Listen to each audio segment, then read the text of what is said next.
The following program is being brought to you on the VoiceAmerica Health and Wellness channel. For more information about our network and to check our additional show hosts and topics of interest, please visit voiceamericahealth.com. The Voice America Talk Radio Network is the worldwide leader in live Internet talk radio. Visit voiceamerica.com. The views and ideas expressed on the following program are strictly those of the host or guests and do not necessarily reflect the views and ideas held by the Voice America Talk Radio Network, its staff, and management.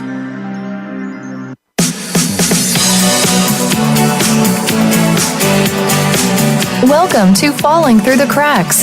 Feel alive and thrive with Dr. Rebecca Risk. Do you ever feel that even though nothing seems seriously wrong and you pass all the medical tests, that you still feel that your health, pain, and fatigue are completely out of control? It doesn't have to be that way. Listen to the tips and suggestions given on our program today and take back control of your health. Now, here is Dr. Rebecca Risk.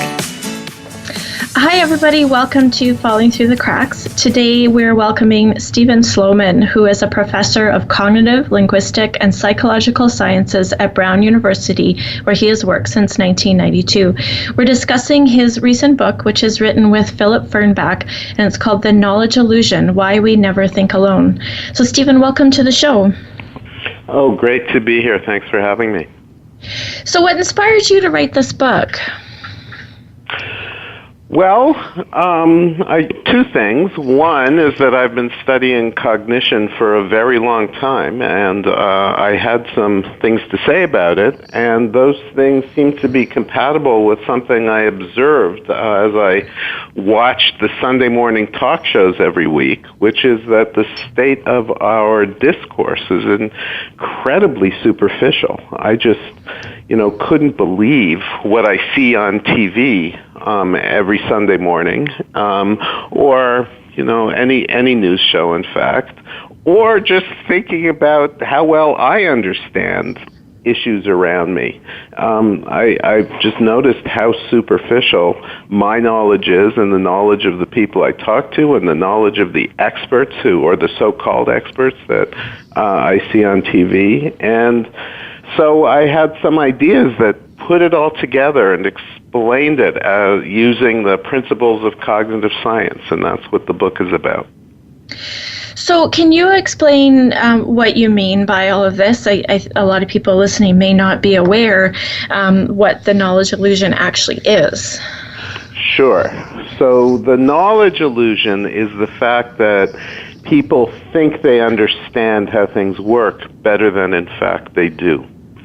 So this has been demonstrated in the laboratory originally by a great psychologist at Yale named Frank Kyle and his students. And what they did was they asked people to rate how well they understood how simple everyday objects worked, like ballpoint pens and toilets and helicopters, stuff like that. And people seemed to think they understood pretty well. They gave a reasonably high rating on a scale of their own understanding. And then Kyle said to them, okay, explain. Tell us how these things in fact work in as much detail as you can. And what he found was that people could hardly explain at all. They would stumble and say things, but they really didn't understand. And so when he then again asked them how well they understood, their ratings went down. In other words, people themselves admitted that they didn't understand as well as they thought they had. And I and Mike and Phil Fernbach and some colleagues have shown this in the domain of politics. So this is true about political policies as well. People rate their understanding as high until you ask them to explain, and then they discover that they don't understand things as well as they thought they did. So, I one of the reasons why I was drawn to this book was actually because of this, because, you see it all the time. And people also ask me, especially with dealing with Lyme disease, about the ignorance about it. And I don't have an answer for them of why there's so much denial. And I think that your book really just explained it, is that we think we understand something that we don't. Right, and medical issues are just perfect examples of this. So the way we describe the issue in the book is that the world is incredibly complex. There's complexity everywhere. Even if you think about something as simple as a ballpoint pen, there's so much that goes into understanding how it works. Like, to really understand the ballpoint pen, you'd have to be a master of fluid dynamics, and you'd have to be a master of material science, and you'd have to be a master of hand dynamics to understand why they're shaped the way they are, and you'd have to be a master of economics to understand why they sell so well. So even something that simple is incredibly complex, and no one individual can understand everything about it. When you turn to the human body, forget it. I mean, things are, out of control complex. And so there is no one person who understands everything about the human body, and indeed, real expertise is generally very, very narrow with respect to biological things, just because they're so complex. So how do we even understand the depth of our own ignorance? Reading your book, I was like, well, I don't really understand how a toilet works. It's not something I've ever had to fix or deal with. And, that's one of your examples. Mm-hmm. And so when there's these simple things that obviously we have, and we're in contact every day, and then we get to the more complex things about health or politics or all, just how everything is everything. How do we know what we don't know? Well, that's really tough, and it takes a lot of not only introspection to appreciate what it is we do know, but we have to pay attention to the people around us and the things around us in order to appreciate how much information is out there that we haven't assimilated. So I think to fully understand this, we have to sort of think about human beings a little more deeply. So people don't carry a lot of information in their own brains. In fact, there's a famous cognitive scientist who estimated that people over their lifetimes acquire about 1 gigabyte of information. Which, I don't know if you should take that number too seriously, but even if it's off by a factor of 10, even if we carry 10 gigabytes of information or 1/10 of a gigabyte, it's still substantially less than your laptop computer holds. In fact, it's substantially less than a flash drive can hold these days. So the brain actually doesn't retain a huge amount of information. And so what human beings do, like all organisms, is that we forage for information outside ourselves. So we use our bodies. For instance, we use our fingers to count, right? We use our hands and arms to gesture in order to communicate, and it turns out that gesture actually also helps us to think. We solve problems better when we're gesturing. We use the world. So if I go to Calgary for the first time and I have to find your office, say, then I will probably use the structure of the city to help me navigate. I'll use street signs. I'll certainly use maps, which are entities that exist outside my brain, right? I use my whiteboard. I use my email to help me plan my day. So we use things outside us all the time. But the number one primary thing we use is other people, right? There's information in other people's heads, and that is part of the information we use to get by every day, to make decisions, even, big decisions like who we should vote for, but also small decisions like whether we should cross the street. I mean, I have to think about the knowledge that the driver who's coming towards me has when I'm deciding whether or not that driver is going to hit me when I cross the street. So information that's in other people's heads is critical at all times. So your question was, how do we know what we don't know? So a lot of that is about appreciating what it is that other people know, right? and appreciating not just other people, but what the internet knows or what maps know, right? What information is encoded in the tools we use every day. So just appreciating that a lot of what we do is by virtue of information that is outside our heads, reveals that we're making use of stuff that we don't know. So it's really a matter of sort of being humble and appreciating how much use we make of the world around us and of other people at all times. So is this what you call in your book the community of knowledge? That's exactly what we call the community of knowledge, right? So the basic idea of the book is that when we think about human thought, we shouldn't think about it as a process that goes on inside the skull. Rather, we should think about it as a process that goes on among people. So it goes on among small groups of people, like you and I are right now having a conversation, and we're feeding off each other, and there are thoughts that emerge from our conversation. Or if we're at the Christmas dinner table, then there are conversations that are going to be held around the table. One person will have an idea, and another person will respond to that, and the third person will, make a joke based on that. So the whole process of conversation and thought is one that involves multiple people.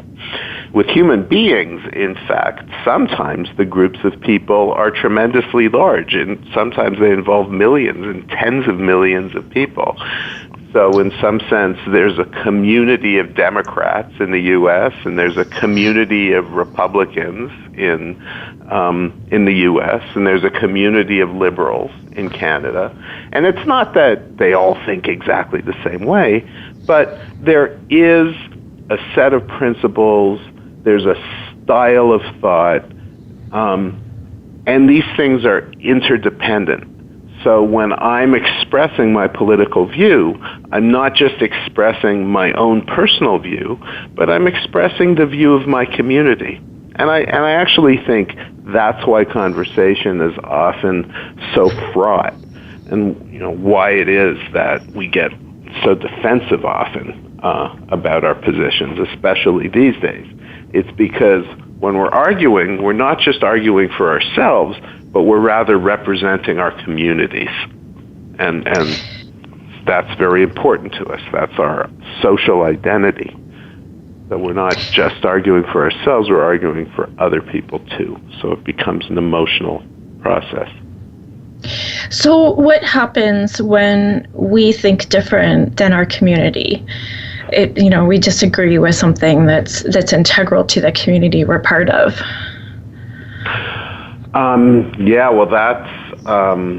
That's a great question, and the answer is going to depend a lot on the nature of our community.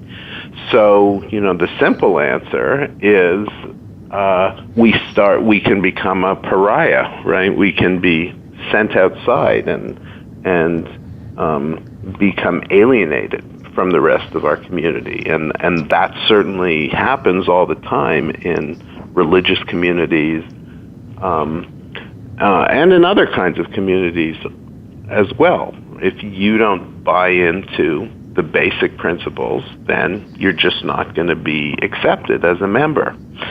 There are communities in which I think are more open-minded. And they're more open-minded because they're built on the principle that it's okay to question authority, right? So, philosophers are like that. If you go to a meeting of philosophers, you'll find everybody arguing with everybody all the time. And then they go out for drinks. That's just what they do, right? Courts of law are like that, where it's sort of your job as a lawyer to make an argument, and one that disputes the argument made by the other side. My experience with science is that science is like that too. You're actually encouraged to question what it is that people are saying, to question truths that have been long held. And in fact, if you can bring something new to the table, something that really changes the conversation and makes people question things that have been long held by scientific community, that's often a ticket to success. That'll often bring you fame and fortune. So, I think good teams of medical experts are open to being questioned. So it's not easy. Nobody likes to be wrong, and nobody likes to be questioned, particularly by someone who's not in authority. But I do think that there are social groups which have developed value systems that encourage that kind of questioning. We're going to take a quick break. We're going to pick this up when we come back. We're talking today with Steven Sloman. He is the author of The Knowledge Illusion, Why We Never Think Alone, which he wrote with Philip Fernbach. We'll be back shortly.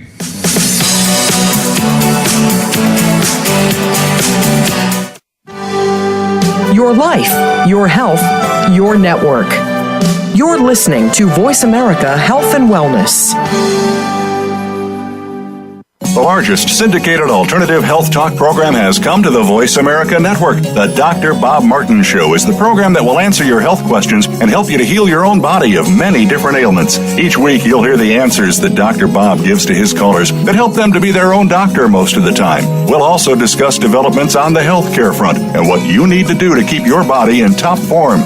The Dr. Bob Martin Show airs Wednesday mornings at 9 a.m. Eastern, 6 a.m. Pacific on Voice America Health and Wellness. The Voice America Live Events channel is here now to showcase your corporate, individual, or organization's live event. Visit voiceamerica.com/live events to see all of our past live events and find out more. Whether it's a multi-day conference, special speaker, or single-day event, we've got everything to make your event a success. We can do a few hours or a few days. For more information about taking your event to the next level, call Jeff Spinard at 480-294-6417 or email info@voiceamerica.com. Again, that's Jeff Spinard at 480-294-6417 or send us an email to info@voiceamerica.com. Voice America is where you are and where you want to be. Join us around the globe as we broadcast live from some of the most interesting events available. Don't forget to view all our live events, including on-demand access to past events that you may have missed by visiting voiceamerica.com/live events. Your life, your health, your network. You're listening to Voice America Health and Wellness.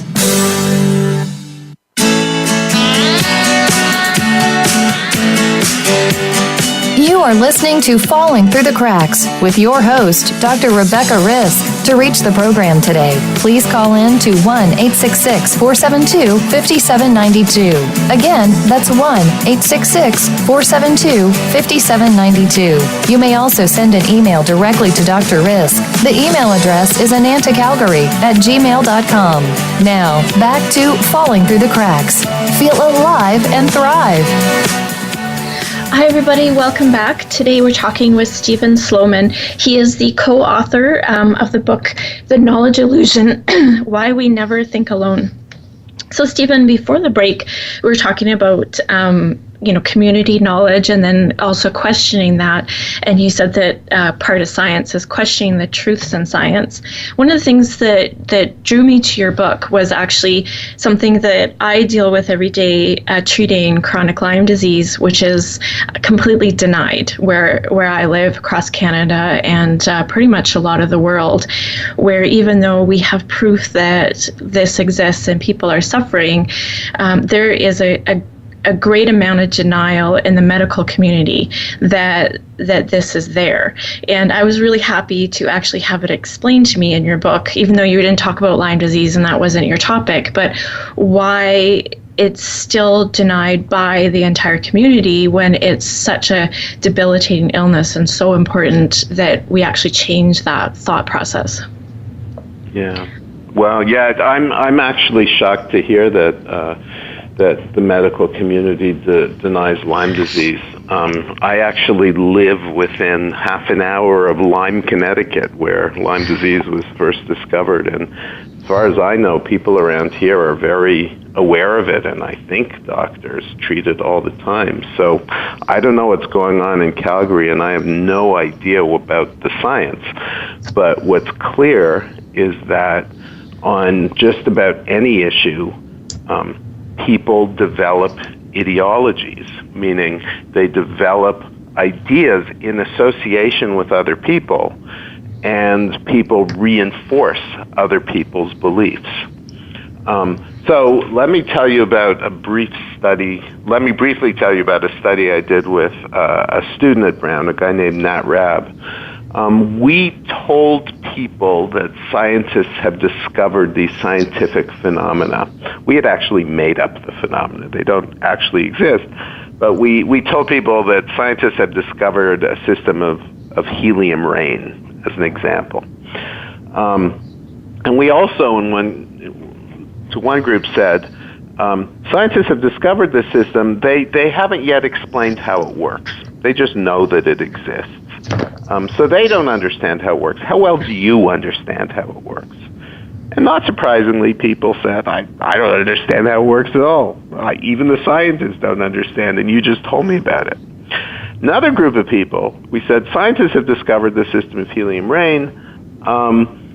They fully understand how it works. How well do you understand how it works? And now people, that they understood a little bit.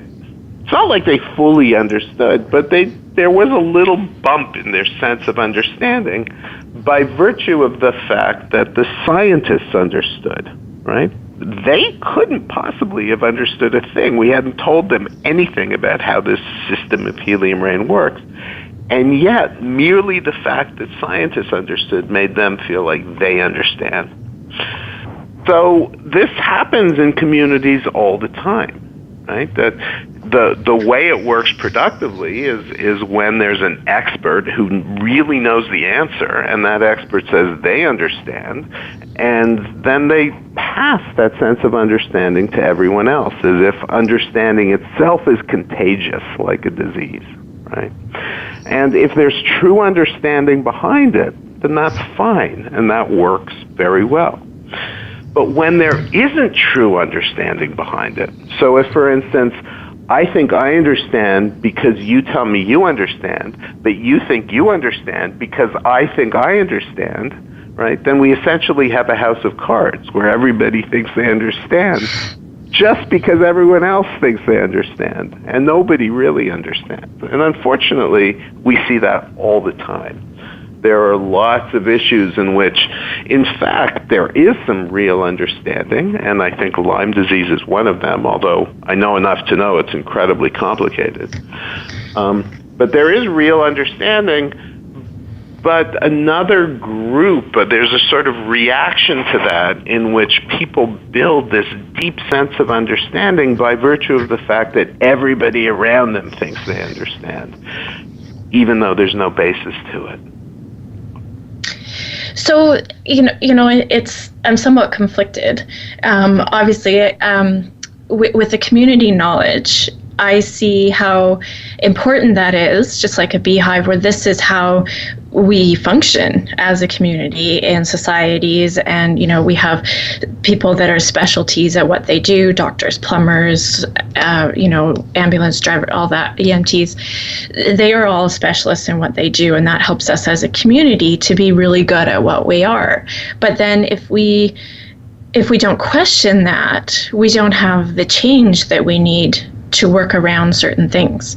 So it seems we need the community, but we also need to question it.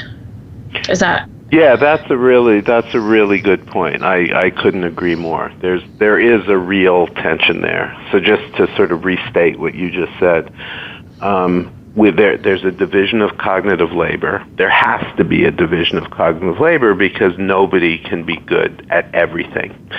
And given how sophisticated the world we live in is, we depend on all kinds of specialists in order to accomplish things. And by the way, I think that this has been true for millennia. I mean, I think this is the state of humankind. There's always been a division of cognitive labor, and we've always been specialized as individuals. So that's right. We have to live in a community of knowledge. We have to depend on the knowledge of others, but we also have to be willing to question. Because sometimes there are myths that get perpetuated, sometimes cultures, societies, communities develop beliefs that don't have any foundation in fact, and we have to be willing to call our society out on these things. And in fact, that's why science developed in large part, right? In order to have a firm foundation for calling things into question. That's what science fundamentally is. It's a process that says, I can be wrong, right? That's what distinguishes science from faith. That it has the possibility of being wrong. And so, I think that's a tension we have to live with. We have to accept that we can't know everything ourselves, and we do have to question, but we also have to respect expertise, right? So a lot of success in society, I believe, comes down to being able to identify true expertise, being able to avoid charlatans, being able to avoid people who are just pushing their own self-interest, and finding the people who are truly experts in the domain we care about. Well, in this, in my own experience, when we're just looking at the healthcare system we need the community of knowledge, because it's very important to have people that have specialized in all those areas. But I myself, with chronic Lyme disease, have seen pretty much every specialist, and not one of them will recognize Lyme disease. So there is that part of me that questions it, but also I understand, especially after reading your book, I understand more where they're coming from, because they're trusting their own community of knowledge that just hasn't changed yet. And I think that they're trusting the community of knowledge instead of questioning it themselves. It sounds like what you have to do is come to New England, where I live, where people do accept Lyme disease as a established fact and know how to treat it. And I actually mean that seriously. I mean, if you are living in a community and you are absolutely convinced that the community's norms are not accurate, and that you see things more clearly than the resident experts, then sometimes the only solution is to join a different community, right? When people lose religious faith, that's what they inevitably have to do. They have to go and find a different community, another community of faith or something else. And unfortunately, medicine can be just like that. So when we're looking at a situation like this, obviously this is where technology or internet is extremely helpful for us, but also can cause problems because there's a lot of misinformation. And how do we know what community to trust and what information to trust? Yeah, that's a tough one. Adrian Ward did this study where he looked at people. He asked doctors and nurses to evaluate people who had researched their symptoms on the internet versus people who had not researched their symptoms on the internet. And the doctors and nurses felt that the people who had researched their symptoms on the internet felt they understood their symptoms much, much better than people who hadn't researched the symptoms. And then when they asked the doctors and nurses whether their information was accurate, or who actually knew more about the symptoms, the doctors and nurses said the two groups were the same. So the difference between the groups was just that one thought they understood better by virtue of having researched their symptoms on the internet, but the experts felt that they hadn't actually learned anything useful. Now, there are issues with the study. It may be that the people who had actually successfully diagnosed their symptoms had treated them successfully and didn't even go see the doctors and nurses because they didn't need to. So how do we know which information is accurate? Well, I mean, that's a general problem, right? If you're having a conversation with someone, even if you're taking courses at college or reading books, you always are in this situation where you have to distinguish good information from bad information. And it's a difficult problem. I think there are some useful cues. I think real experts tend to actually be less confident about what they're saying because the fact is that these issues are complicated and there's rarely a silver bullet. There's rarely a single answer to every problem. And so someone who admits the complexity, someone who doesn't feel absolutely confident they have the answer for you, is probably more likely to be correct than somebody who is incredibly confident and absolutely sure that they know what the right answer is. Another, source of information is how accurate that person has been in the past. So if you know other people who can vouch for that person, that's obviously useful. Credentials matter. Right? It's despite what some people think, it's actually really hard to get a degree in medicine at a major university. And if you succeeded, then that's some evidence that you're disciplined and that you've learned things and that you have real knowledge to bring to bear. So those are just a couple of the cues we use. Again, I don't think there's any simple answer to this question. We have to make an assessment of whether we should trust someone, just like when we meet someone on the street and are deciding whether to invite them home for dinner. We have to make an assessment of whether there's someone we can trust. That's something that human beings aren't so bad at, actually, most of the time. Well, before last year's presidential election, I was actually much more confident that people were good at doing that than I think now. Yeah, so I guess that brings us a little bit to politics of how politicians are using this information as well. Obviously, there's right now in America, there's a certain amount of thinking that they know everything, when in fact, I think, and you mentioned this in your book, that a good politician will actually discuss things with all of the specialists in an area before making a decision on how to proceed, which I guess is something that we could all do anyway. Yeah, I think that sort of defines good leadership, taking advantage of expertise in the community. Yeah. Yeah. And I think just in general in our lives, I was, before I make a decision, I like to have at least 3 different modes of getting the information to help me with that decision, so that I have as much information as I can before I know what the right direction is, as long as it,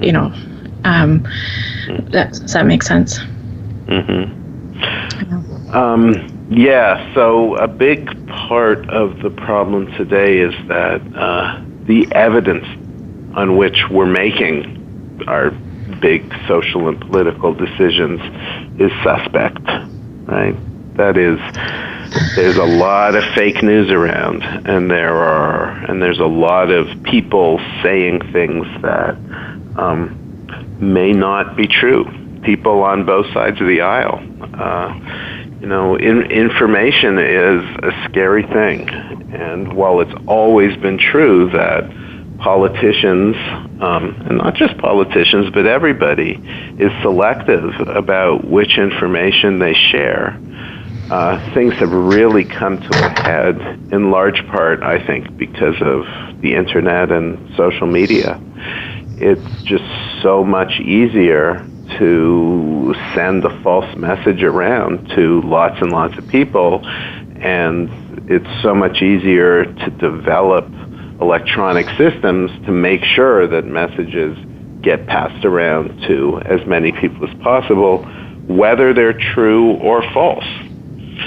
And it's not always trivial to distinguish truth from falsity. I must say that often I don't think it's as hard as people make it out to be. So if, I see a claim on Facebook or something, or on some internet site, I actually find most of the time it's relatively easy to find. If it's a factual claim about, say, the number of people who appeared at an inauguration, it's relatively easy to find out what the truth is. And so the important thing is to check, right? That's the really important thing. The most important thing, I think, is to live in a community in which it's okay to check, and to live in a community in which when one person says something, other people feel free to say, are you sure about your facts? Or I came across that recently, and it turns out that that's not quite true, because there's just a lot of garbage information being passed through all communities, through liberal communities, through conservative communities.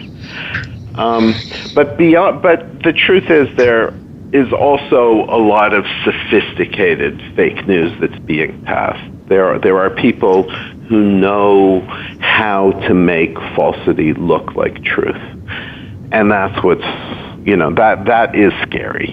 And I know that there are a lot of people, I know, for instance, Facebook and Google and lots of academics and lots of people in Silicon Valley are focused on this problem and trying to find ways of distinguishing truth from falsity, to make sure that, to try to increase the likelihood that we're more likely to see good news, true things than false things. Part of me, though, thinks that people don't actually use information to a great extent. People are limited in how much evidence they can take into account and explain. The way we say it in the book is that rather than thinking about people as rational processors of information, we should think about people as channeling their community. Right? So to a large degree, when we see fake news, I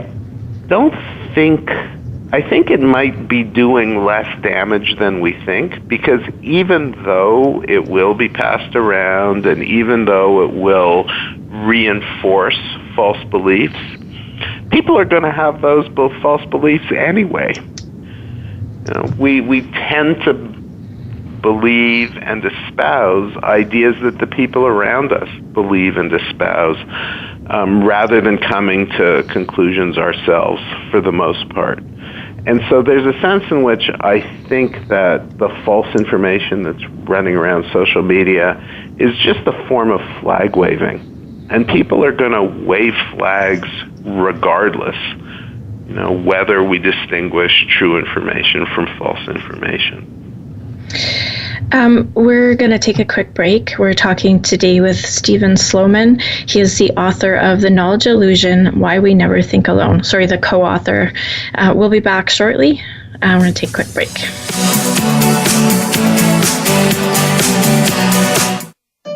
Opinions, options, answers. You're listening to Voice America Health and Wellness.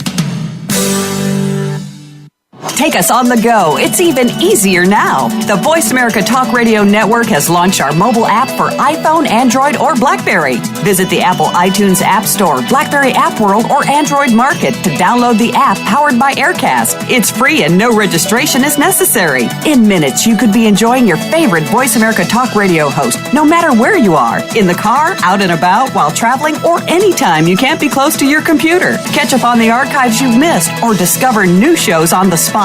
Search Voice America at your favorite app store. What causes us to be sick? We're not talking about the actual illness or the scientific cause of illnesses. We're talking about your body and health. Listen for the healing whisper of return to peace. Each week, host Dr. Marianne Chase shows you how to listen to your heart to identify poor health, stress, and disease. You'll learn how to heal energetically and spiritually, as well as physically. It's time to depend less on the drugs and more on the heart. The Healing Whisper airs live every Friday at 11 a.m. Eastern Time, 8 a.m. Pacific on Voice America Health and Wellness. Follow the Voice America Talk Radio Network on Twitter. We're at Voice America TRN. You'll get the latest fix on what's happening with our shows, this week's featured guests, and general happenings that you should know about at the Voice America Talk Radio Network. Now you don't have to miss anything when you're away from your home or office. Just go to twitter.com/Voice America TRN or follow along with us at Voice America TRN, the Voice America Talk Radio Network. We're on the cutting edge of social media. Can you keep up? Opinions, options, answers. You're listening to Voice America Health and Wellness.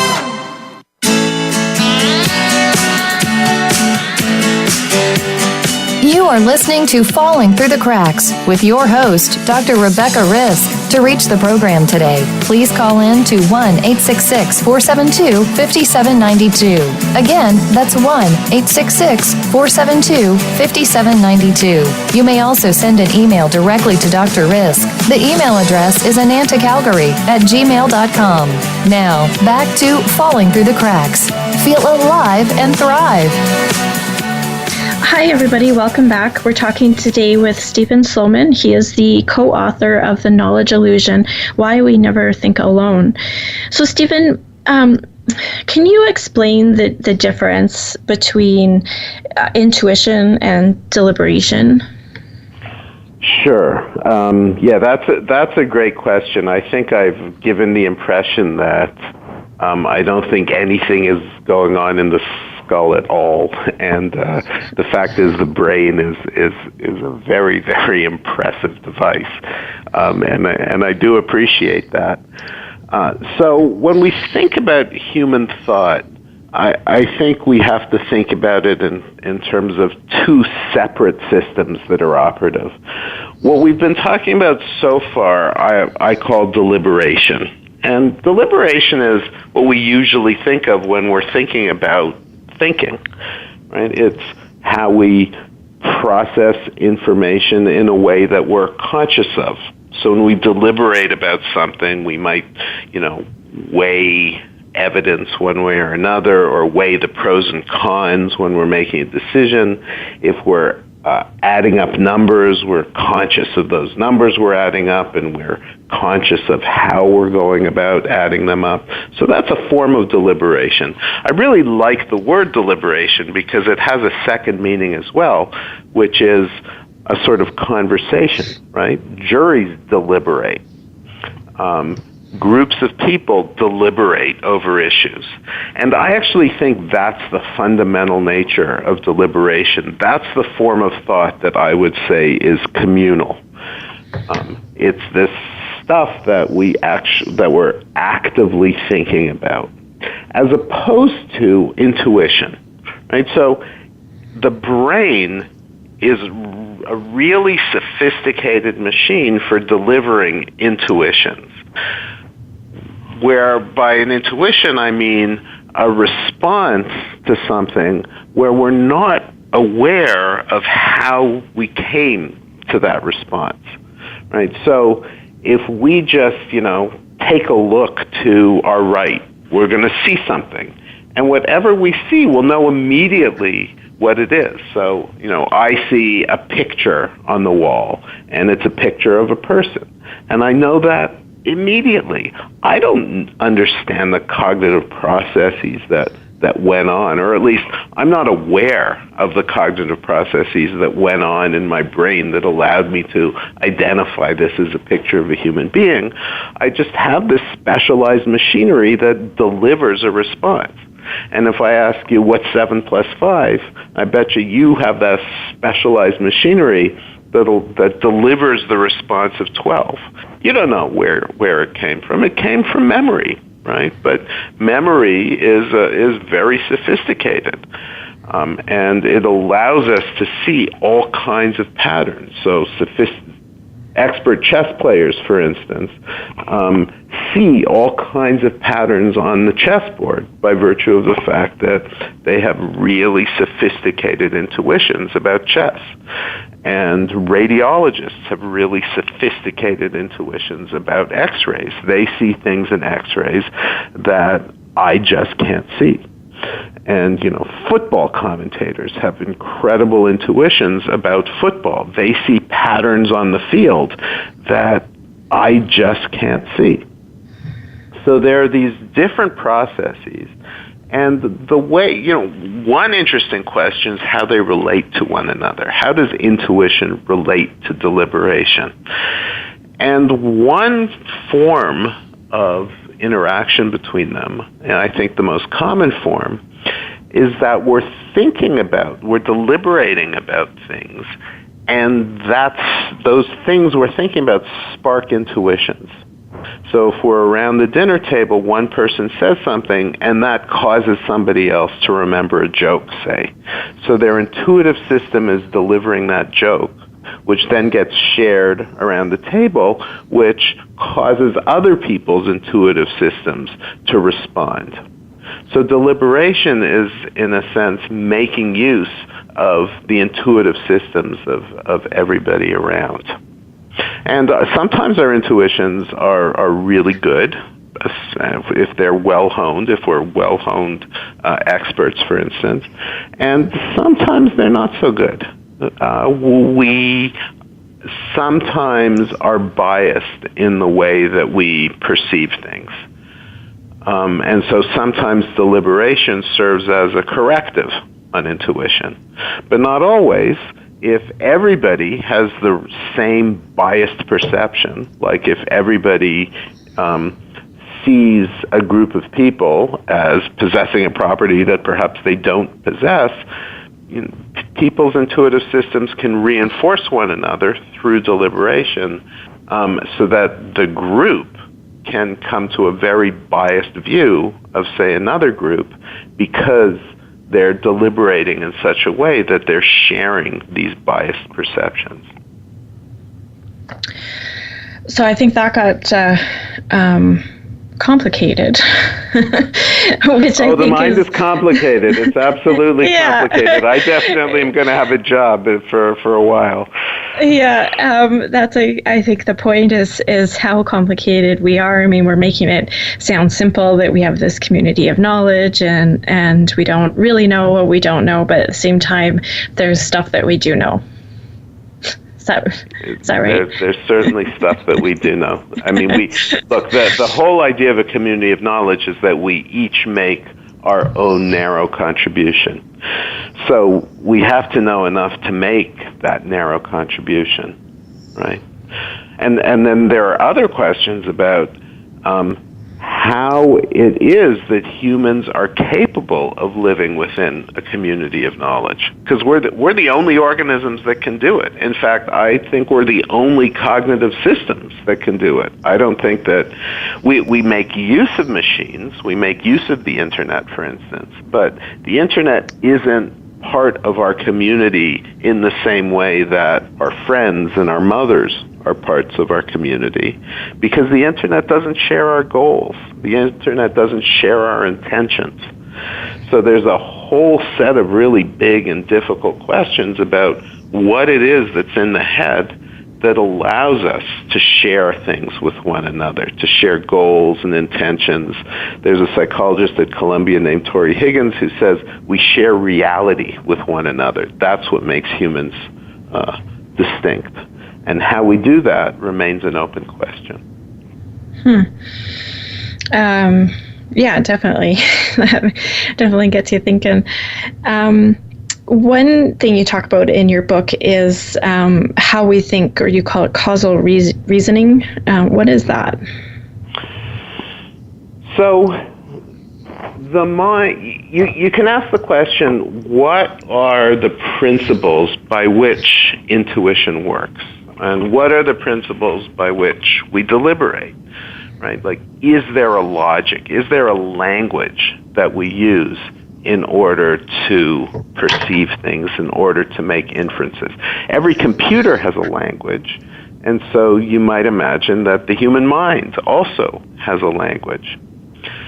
And what we propose in the book is that the language of the mind is the language of causation. That is, the language of understanding how things work.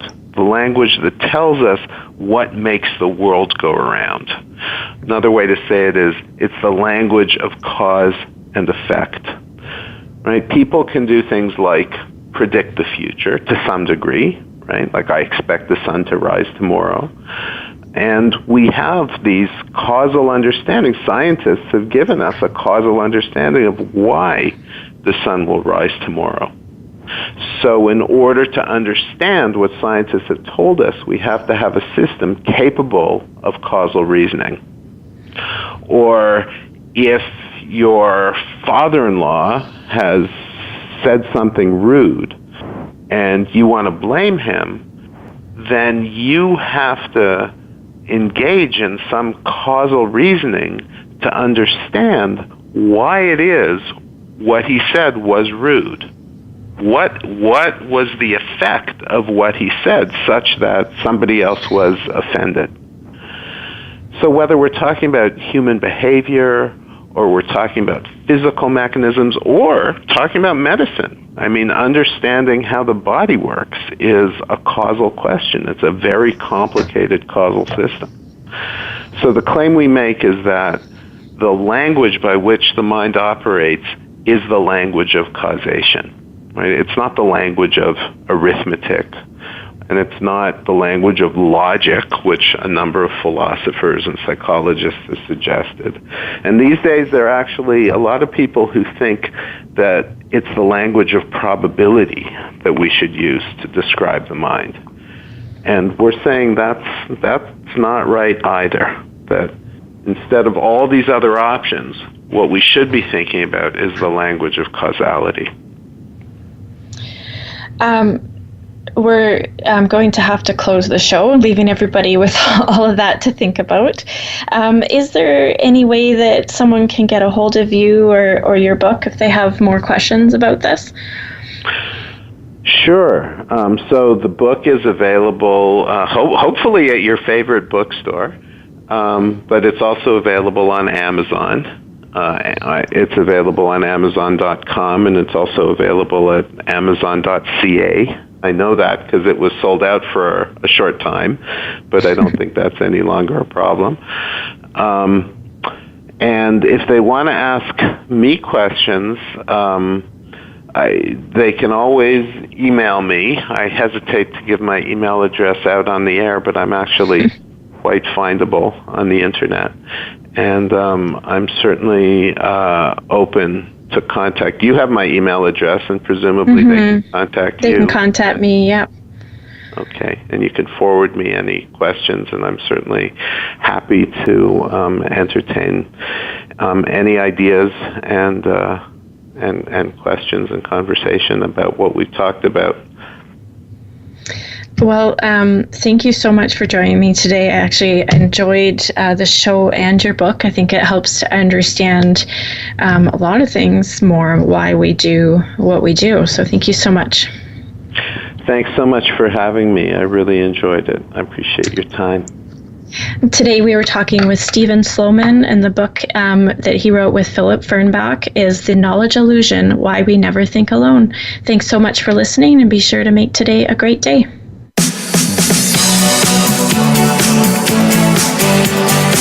Thank you for tuning in to this week's edition of Falling Through the Cracks. Feel alive and thrive. Please join Dr. Rebecca Risk again next Monday at noon Eastern Time and 9 a.m. Pacific Time on the VoiceAmerica Health and Wellness channel. We'll talk more next week.